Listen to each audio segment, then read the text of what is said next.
మనం ఏమాత్రం ఆలస్యం చేయడానికి వీలు లేదు. మొన్నటి వరకు ఈ రాష్ట్రంలో చూశారు 3 రాజధానులు. అదే మహాకుట్ర. ఒక మాటలో చెప్పాలంటే 3 రాజధానులు మాట్లాడి అసలు రాజధాని ఏదో లేకుండా చేసి మనం ప్రపంచం అంతా కూడా అపహాస్యమయ్యే పరిస్థితికి వచ్చాం. కనీసం మీరు రాజధాని పేరు చెప్పలేకపోతున్నారని. ఎంత నామోషిగా ఉంటుందంటే ఓసారి నీ పేరేంటంటే మన పేరు చెప్పుకోలేని పరిస్థితికి మనం వచ్చాం. ఎక్కడి నుంచి వచ్చావంటే ఆంధ్రప్రదేశ్ రాష్ట్రం అంటే మీది ఎక్కడ రాజధాని అంటే చెప్పలేని పరిస్థితిలో ఉన్నాం. ఈరోజు గర్వంగా చెప్పగలుగుతున్నాం మా రాజధాని అమరావతి అని. చెప్పడమే కాదు ప్రతి ఒక్కరూ గుర్తించే పరిస్థితి తీసుకొస్తాం. అలాంటి పరిస్థితిలో ఇంకొక పక్కన మీరు చూస్తే నేను ఏ పని చేసినా భావితరాల కోసం ఆలోచిస్తాను. సంపద సృష్టించాలి, ఆదాయాన్ని పెంచాలి, ఉపాధి అవకాశాలు మెరుగుపరచాలి. ఈరోజు మీరు చూసినప్పుడు మెడికల్ కాలేజీలు కూడా కొంతమంది కావాలని రాజకీయం చేసే పరిస్థితికి వస్తున్నారు. ఏదైతే ఈరోజు ఒక రోడ్డు ఉంది, రోడ్డు మనం ఏం చేసేది పీపీపీ మోడల్లో చేస్తాం. 10-15 సంవత్సరాలు వాళ్ళు రన్ చేస్తారు. రన్ చేసి మళ్ళీ ప్రభుత్వానికి అప్పచెప్తారు. అది ప్రభుత్వ ఆస్తి, రన్ చేసేది ప్రైవేటు వ్యక్తులు. తద్వారా ఎక్కువ పనులు అవుతాయి. నిన్న పార్లమెంటరీ కమిటీ కూడా ఒక మాట చెప్పారు. ఈరోజు ఉండే పరిస్థితిలో మెరుగైన చదువు కావాలన్నా, మెరుగైన సేవలు కావాలన్నా ఈ హాస్పిటల్ కానీ కాలేజీలు కానీ పీపీపీ విధానమే మెరుగైన విధానం అని పార్లమెంటరీ పార్టీ కూడా చెప్పే పరిస్థితికి వచ్చారు. రికమెండేషన్లు ఇచ్చే పరిస్థితికి వచ్చారు. అలాంటిది మనం పీపీపీ విధానంలో ముందుకు పోతే ప్రజల్ని మభ్యపెట్టడానికి ప్రైవేట్ అంటారు. రేపు మీరు గుర్తుపెట్టుకోండి, ఎక్కడ దీని కింద ఇచ్చినా కూడా ప్రభుత్వ పాఠశాల పలాని టౌన్ అని పేరుంటుంది తప్ప ఎక్కడ మెయింటైన్ చేసే వాళ్ళకి చిన్న బొమ్మ వేసుకుంటారు. దాని మీద యజమాన్యం, దాని మీద పెత్తనం పూర్తిగా ప్రభుత్వానికే ఉంటుందని మరొకసారి ప్రజలందరికీ విజ్ఞప్తి చేస్తున్నా. ఇలాంటివి వచ్చినప్పుడు ఈరోజు మీరు రోడ్లు తిరుగుతూ ఉంటారు. ఒకప్పుడు మన రోడ్లన్నీ అధ్వానంగా ఉండేటివి. ఇప్పుడు పీపీపీ విధానం వచ్చిన తర్వాత one of the best roads వచ్చాయి, ఎయిర్పోర్ట్లు వచ్చాయి. ఇలాంటి ఒకటి కాదు, అనేక వ్యవస్థల్లో మనం ముందుకు పోయే పరిస్థితికి వచ్చాం. సంపద సృష్టించడానికి ఏకైక విధానం పీపీపీ.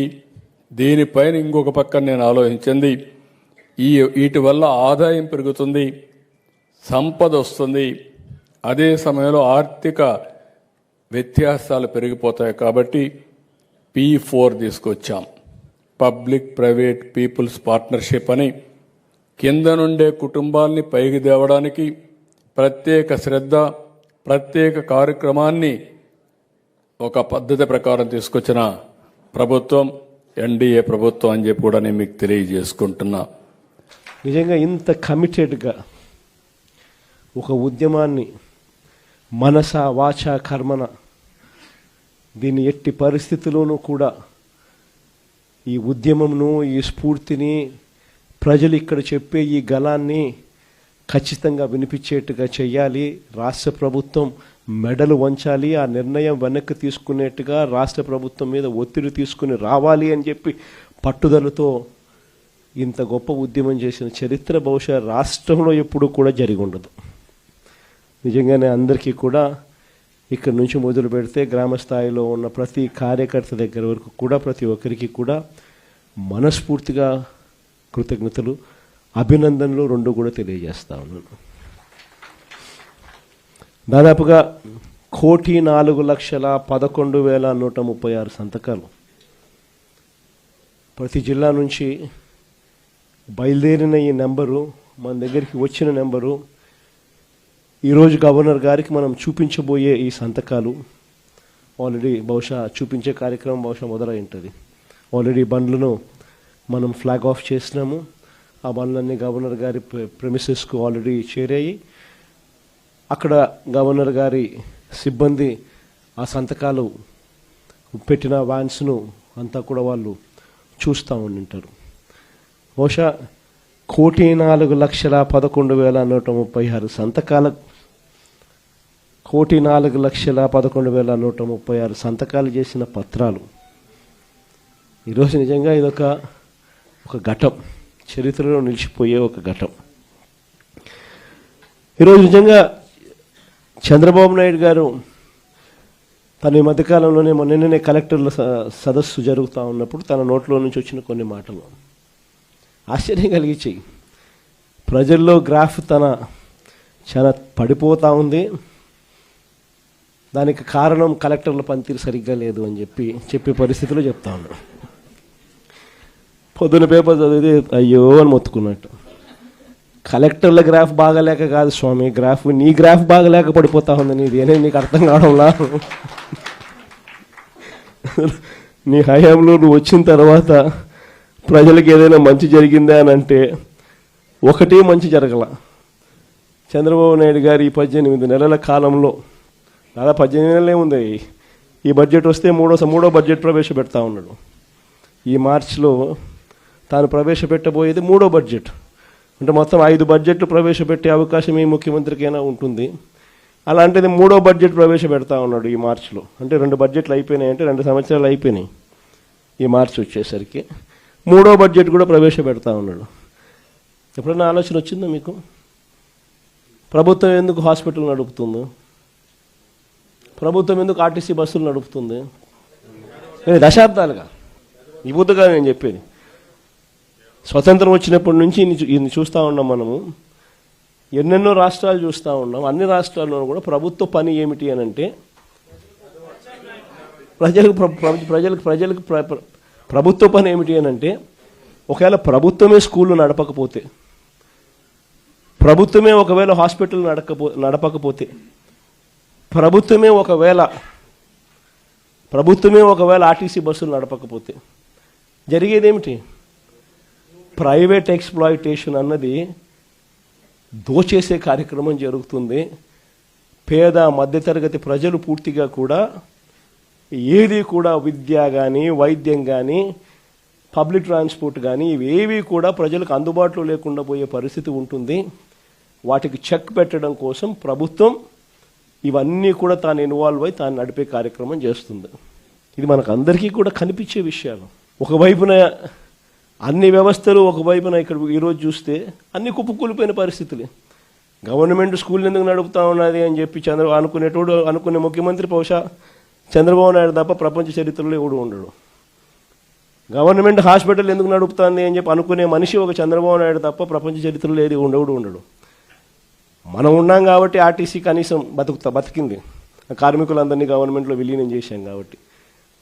మనం విలీనం చేయకపోయింటే చంద్రబాబు నాయుడు గారు కానీ వచ్చిందంటే ఆర్టీసీ కూడా ఈ పాటికి అమ్మేసి ఉంటాడు. మొన్నేదో ఆశ్చర్యకరంగా ఆయన నోట్లో నుంచి విన్న పోలీస్ శాఖను కూడా ప్రైవేటైజ్ చేసే కార్యక్రమం చేస్తానని నేను. అసలు ఏ స్థాయిలోకి వస్తున్నాడు అని అంటే, లా అండ్ ఆర్డర్ అనేది గవర్నమెంట్ ఎందుకు నడుపుతుందంటే దానికి కొన్ని కారణాలు ఉన్నాయి. ప్రైవేట్ ఎక్స్‌ప్లాయిటేషన్ ఉండకూడదు అని. స్కూల్ ఎందుకు నడుపుతుంది గవర్నమెంట్ అంటే కొన్ని కారణాలు ఉన్నాయి, ప్రైవేట్ ఎక్స్‌ప్లాయిటేషన్ ఉండకూడదని. హాస్పిటల్ గవర్నమెంట్ ఎందుకు నడుపుతుందంటే కొన్ని కారణాలు ఉన్నాయి, ప్రైవేట్ ఎక్స్‌ప్లాయిటేషన్ ఉండకూడదు అని. బస్సులు ఎందుకు నడుపుతుందని అంటే దానికి కారణాలు ఉన్నాయి. దానికి కారణాలు ఏమిటి అని అంటే పబ్లిక్ ట్రాన్స్పోర్ట్ విషయంగా పేదలు ఎక్స్‌ప్లాయిట్ కాకూడదు అని చెప్పి. అలాంటిది ఈరోజు అన్ని రకాలుగా ఈ వ్యవస్థ ఒకసారి గమనిస్తే అన్ని వ్యవస్థలు తిరోగమనమే. మరి అన్ని రకాలుగా వ్యవస్థలు తిరోగమనం. ఇంతకుముందు అమలవుతా ఉన్న పథకాలన్నీ రద్దు. నువ్వు చేస్తానని చెప్పినటువన్నీ మోసాలు.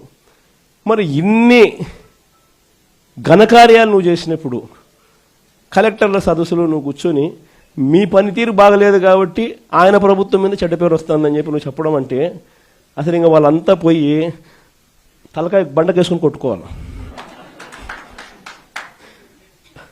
ఆ స్థాయిలో ఈ మనిషి బుర్ర పనిచేయడం లేదు, చంద్రబాబు నాయుడు గారి బుర్ర.